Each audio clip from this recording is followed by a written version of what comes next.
Good morning. Have you ever noticed how some questions just stick with you over the years? Not because they're particularly good questions, but because they quietly change the way you feel and see things? I've been thinking about questions a lot lately.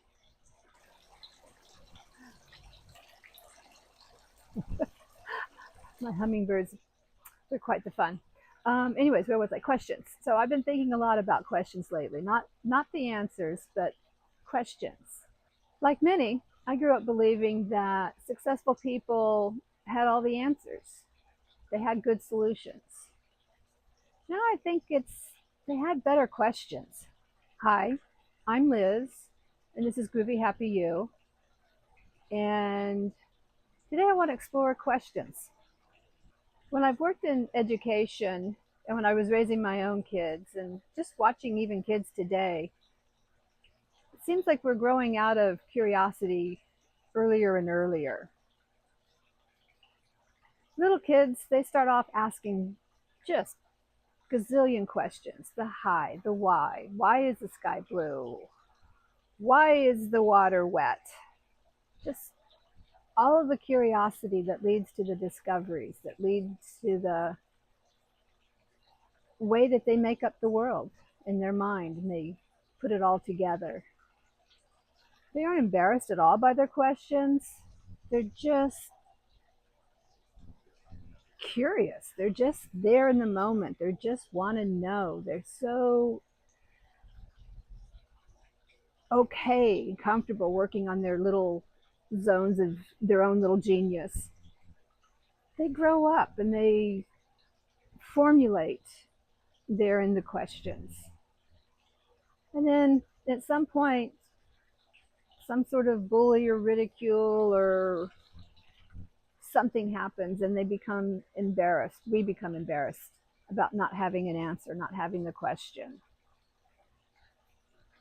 Correct, right. The questions that we're given become finite, they don't become open doors. Many of us start believing that we're supposed to have the answers. And we feel like we're shortcoming if we don't have the answers and the solutions. We're silly for asking questions. I started wondering if maybe the complete opposite isn't true. That the smarter and brighter and more alive people are the ones asking questions. Maybe the good questions is what leads to wisdom. One of the first principles of permaculture is observe and interact. Not observe and know everything, observe and interact. There's no right or wrong. It's just an observation. And if you pair the observation with the different questions, well, why is this doing this? Why is this growing here? Why does this not succeeding here? What's going on? Just ask the questions. You can make the tiny adjustments, the tweaks. Observe and interact. It's an invitation to pay attention and to explore, kind of to play. When I'm out in the garden, rarely am I telling it what to do. I mean, occasionally it's like, cabbage moth be gone, or here, let me pinch this back and will you kind of fill in this area here?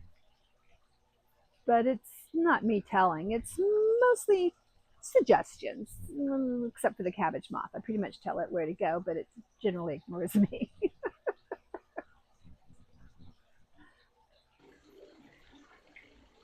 Oh, my little hummingbird is happy.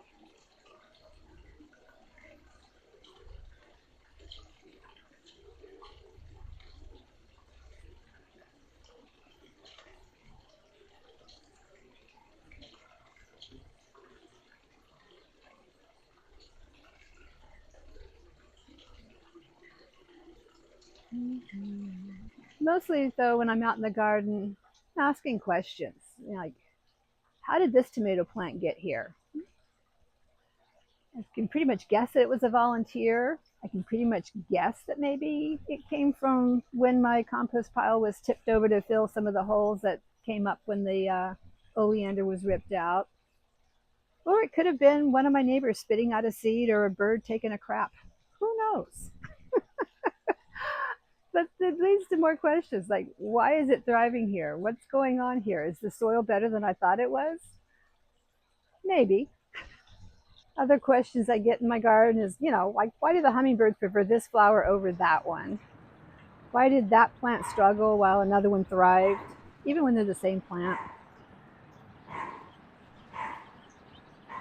I think the garden definitely rewards curiosity.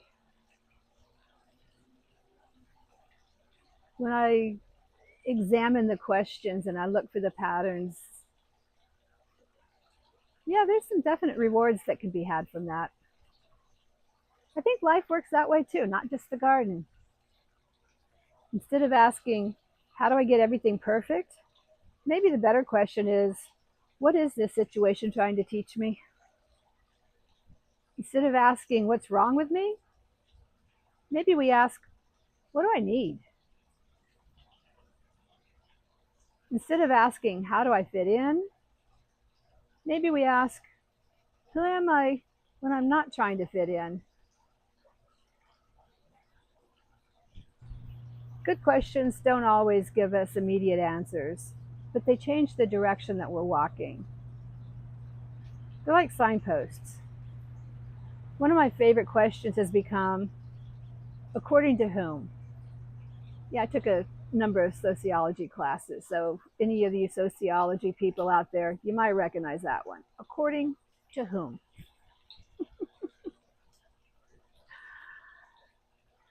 Sometimes we carry around beliefs that were really never even examined. I should be more productive. According to whom? I should look a certain way. According to whom? I should have my life figured out by now. According to whom?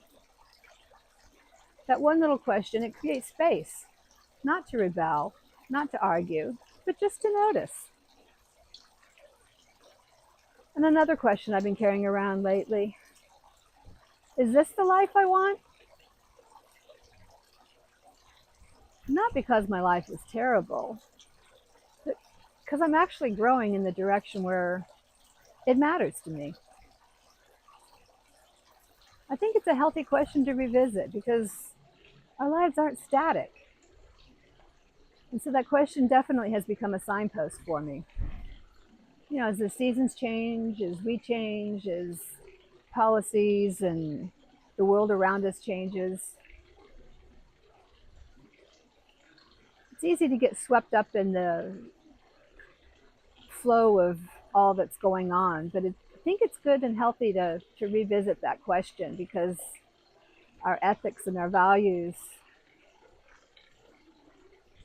they're in that question. Is this the life I want? It helps us get a chance to make adjustments sooner rather than later. I don't think Groovy Happy You is really about gardening. I think the garden is simply where I'm learning to live curious and how to ask better questions. Every flower, every tomato, every rose, even the birds, the bees, and the lizards, every little adjustment is not reminding me, it's inviting me. It's inviting me to pay attention, ask more questions. Maybe that's why I like to spend so much time outside. Nature doesn't rush to answer. It simply keeps asking us to notice. So this week, instead of trying to have all the answers, maybe we could carry just one good question with us. A question that opens something instead of closing it. I think you've probably heard of open-ended questions and closed-ended questions.